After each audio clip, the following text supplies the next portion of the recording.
Napoleon Bonaparte was short. Everyone knows it.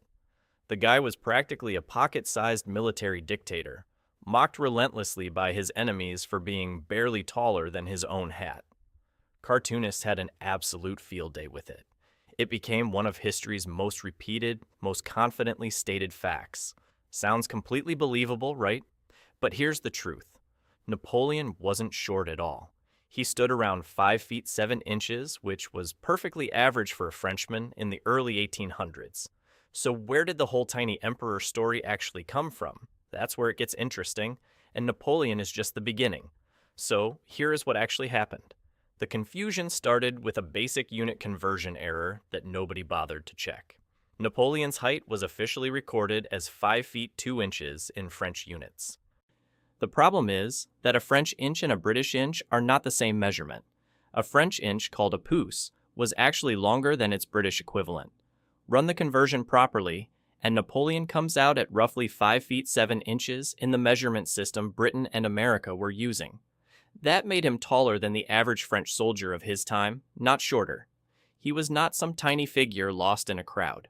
He was unremarkable in height in the best possible way, which is to say completely normal.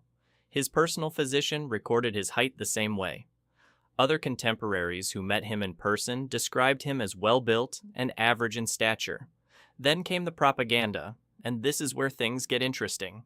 Britain and France were locked in years of war, and the British were not going to waste an opportunity.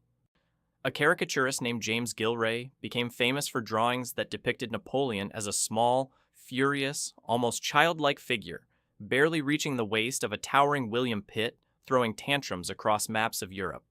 These were not gentle or subtle cartoons. They were mean, they were funny, and they spread like wildfire across Britain and beyond. Political cartoons were the social media of the 1800s. Once that image of Napoleon as the perpetually raging little emperor lodged itself in the public mind, it was impossible to dislodge. His enemies understood something powerful. If you make someone a joke, you do not need to defeat them on the battlefield.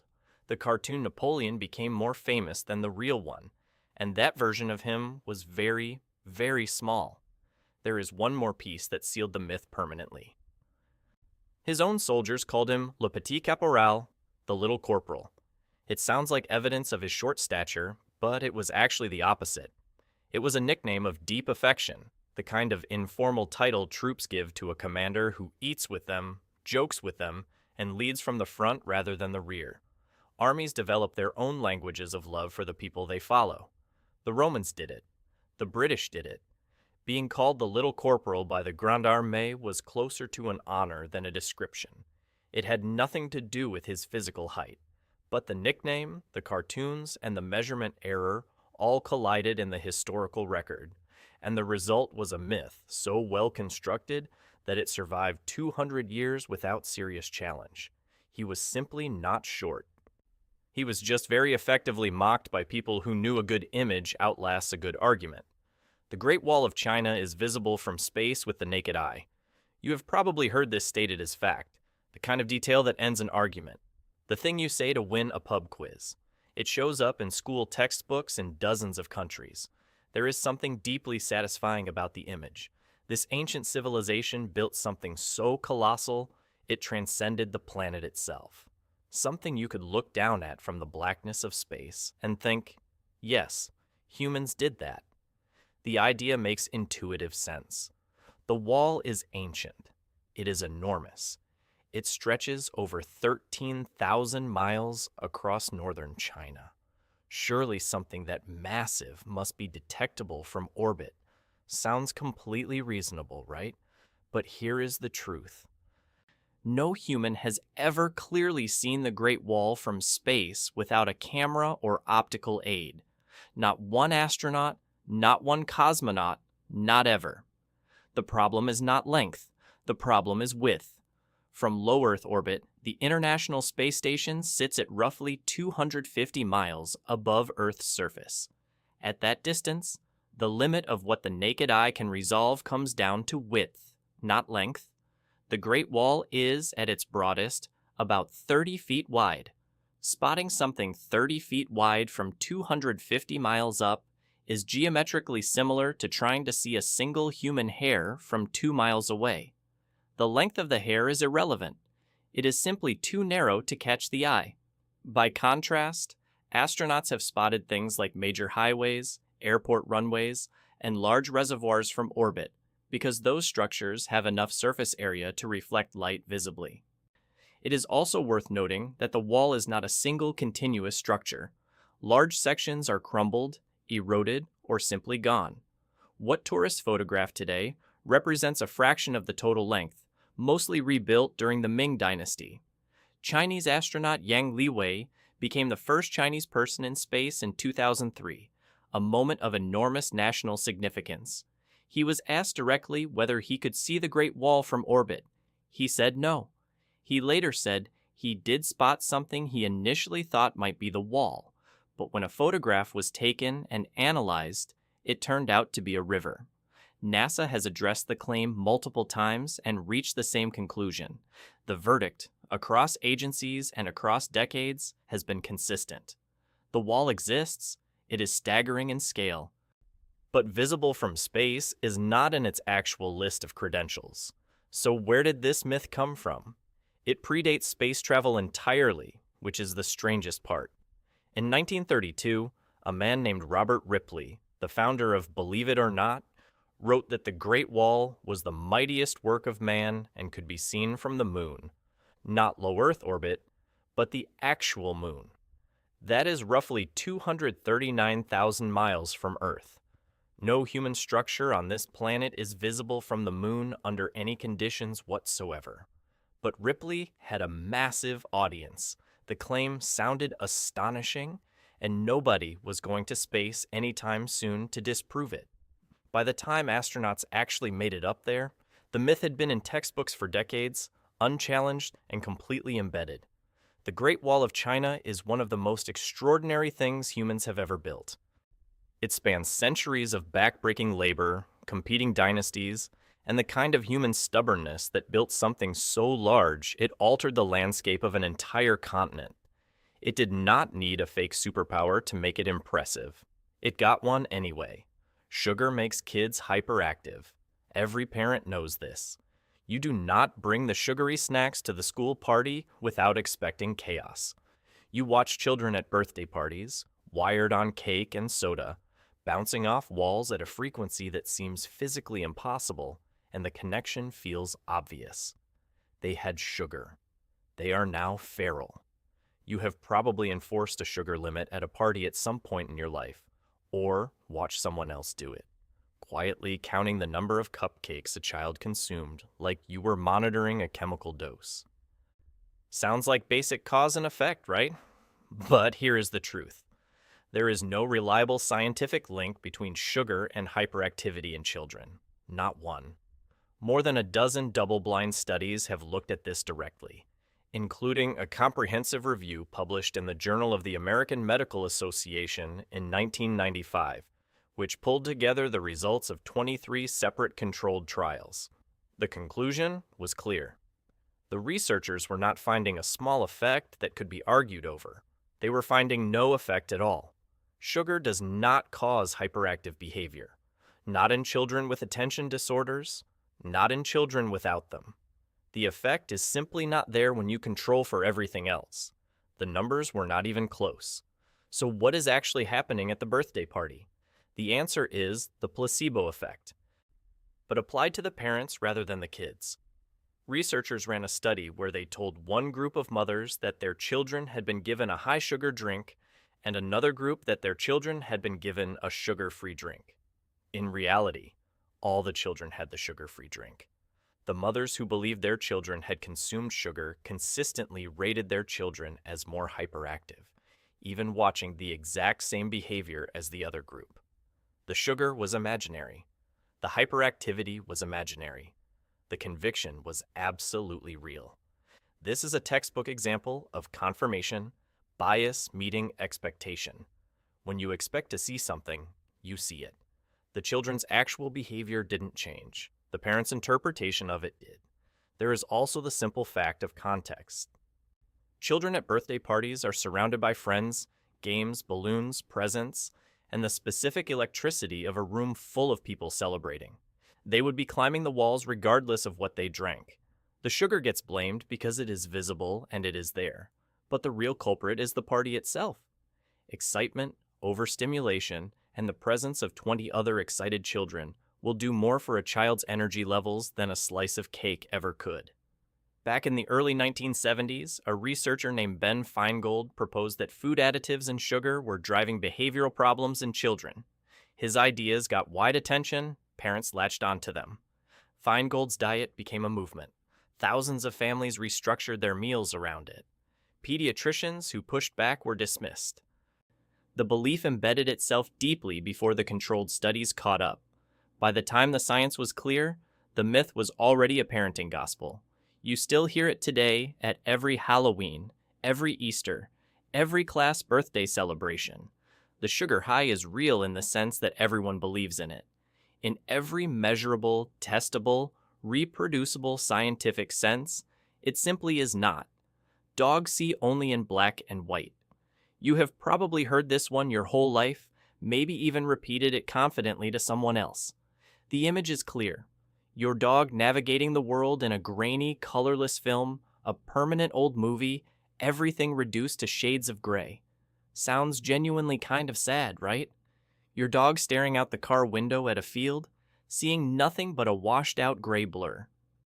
Picking up a ball by smell alone because everything looks the same. The image is bleak and a little unfair. But here is the reality. Dogs do see color, just not the same colors you do.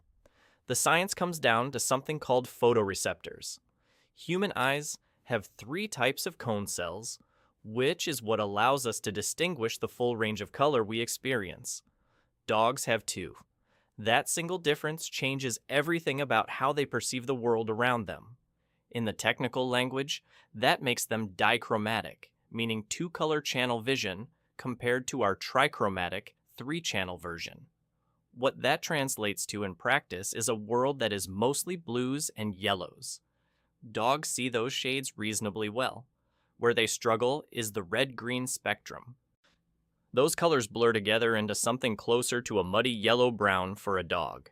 Here is a practical example you have probably already encountered without knowing it. If you throw a red ball into green grass for your dog, and they run past it repeatedly, sniffing around in the wrong place, they are not being dim. The red ball and the green grass register as almost the same color to them. From their perspective, you hid the ball by placing it in an identical-looking surface. This is also why blue and yellow toys tend to be far more effective for dog training and fetch games than red ones. The color the toy appears in actually matters, and almost nobody designs toys with that in mind. Some professional trainers have caught on to this. Agility courses and working dog programs increasingly use blue and yellow markers because they stand out clearly in a dog's visual range. The black and white idea likely came from early animal vision research in the first half of the 20th century, when scientists were still working out how to test color perception in non-human animals. Initial methods were limited, conclusions were tentative, and the simplified version, dogs only see in black and white, spread before the fuller picture was understood. Dogs are not experiencing a colorless world. They are experiencing a different colored world, one tilted toward blue and yellow, with the reds and greens largely washed out. It is less like watching an old film and more like wearing a specific filter over everything. Their other senses compensate so thoroughly that color matters to them far less than it matters to us. A dog navigating the world by smell alone has access to information so detailed, it makes our color vision look primitive by comparison. They traded one kind of perception for another. The trade was not necessarily a bad one, it was just a different one. You only use 10% of your brain. Hollywood built entire movie franchises on this idea. In Limitless, a man takes a pill and suddenly accesses the other 90%, becoming a superhuman genius. In Lucy, the premise is identical. The concept sold hundreds of millions of dollars in tickets because it taps into something we all want to believe, that there is a vast, untapped version of ourselves, locked away, waiting for the right trigger. Sounds irresistible, right? The idea that we are operating at a fraction of our cognitive capacity, that genius is just a switch away, is one of the most appealing false promises in popular culture. But here is the truth. You use virtually all of your brain, essentially all of it, all the time. Brain imaging technology makes this easy to verify. An MRI or PET scan of a healthy brain shows activity across almost every region, even during sleep. There is no dark, dormant 90% sitting idle. The brain is metabolically expensive, consuming about 20% of the body's total energy, despite being only 2% of its mass. Evolution does not maintain organs that go unused. The brain is no exception. The body does not keep expensive equipment running unless it is being used. If 90% of the brain were genuinely dormant, most of it would have been shed millions of years ago. So where did this one start? The myth is often attributed to Albert Einstein, which is fitting given how many fake quotes get attached to him. He almost certainly never said it. The more likely origin is a misreading of early neuroscience research, which found that only about 10% of brain cells are neurons, the rest being glial cells and support structures. Somewhere along the way, that became 10% of the brain being active. Hollywood made 2 blockbuster films about unlocking the other 90%. The other 90% was never locked. The tongue has different regions for different tastes. You probably saw the diagram in school, a neat map of the human tongue divided into zones. Sweet at the tip, salty and sour along the sides, bitter at the back. It was presented as settled anatomy, the kind of diagram you copy into your notebook without questioning. Sounds organized and scientific, right? But here is the reality. The taste map is wrong. Every region of your tongue can detect every taste. The mistake traces back to 1901, when a German scientist named D. P. Hanig published a paper describing slight variations in taste sensitivity across different parts of the tongue. The variations he documented were minor, and he was careful to note that. Then, an American researcher translated the work into English in 1942. The nuance was lost, and the simplified version, a clean map with hard borders, ended up in textbooks around the world. It stayed there for decades, taught to generations of students as fact, while the original paper had never actually claimed what the textbook version stated. That is how textbook myths work. They do not need to be true. They just need to be drawn clearly enough that nobody questions them. The truth is that taste receptor cells for sweetness, bitterness, saltiness, sourness, and umami are distributed across the entire tongue surface. There are no exclusive zones. You can taste bitter things at the tip of your tongue. You can taste sweet things at the back. The map was a mistranslation that became a textbook illustration that became a fact. One bad translation, faithfully repeated for 100 years. You need to drink 8 glasses of water a day? Your parents told you. Your doctor probably mentioned it. Wellness culture has turned it into a commandment. 8 glasses, 64 ounces, 2 liters. Miss a day, and you are basically a dehydrated husk. Sounds like solid health advice, right? But here is the truth. There is no scientific evidence that healthy adults in normal conditions need exactly 8 glasses of water per day. The number is essentially made up. The 8-glass recommendation appears to trace back to a 1945 report from the United States Food and Nutrition Board, which suggested about 2.5 liters of water daily. What almost nobody read was the very next sentence, which noted that most of this quantity is contained in prepared foods. In other words, you were already getting most of it. The food part got ignored. The number got remembered. Your kidneys are actually quite good at managing hydration levels, and thirst is a reliable signal that your body has developed over millions of years for exactly this purpose. If you are thirsty, drink. If you are not, you are probably fine. The color of your urine is a more accurate hydration guide than any fixed number. Pale yellow means you are doing well. Your body has had millions of years to figure this out. It simply does not need the number 8 to help. If you touch a baby bird, the mother will abandon it. You have known this since you were a child, probably told by a well-meaning adult the moment you reach toward a small bird on the ground. Leave it alone. Never touch it. If you touch it, the mother will smell you on it and reject it forever. The intention was good. The information was not. Most birds have a very limited sense of smell. The idea that a mother bird will detect human scent and abandon her chick is simply not how avian biology works. If you find a nestling on the ground and place it back in the nest, the mother will almost certainly continue to care for it. The scent will not register. The rejection will not happen. Ornithologists have confirmed this repeatedly. Wildlife rehabilitators say it all the time. The rule that sounds protective is actually the one doing the harm. The real damage of this myth is what it has caused people not to do. A grounded baby bird left alone is exposed to cats, dogs, weather, and starvation. The well-meaning instruction to step back and not interfere has sent countless birds to their deaths. The kindest thing you could do was also the thing you were told would cause harm. Pick it up. Put it back in the nest. The mother is not going anywhere, and she cannot smell your good intentions.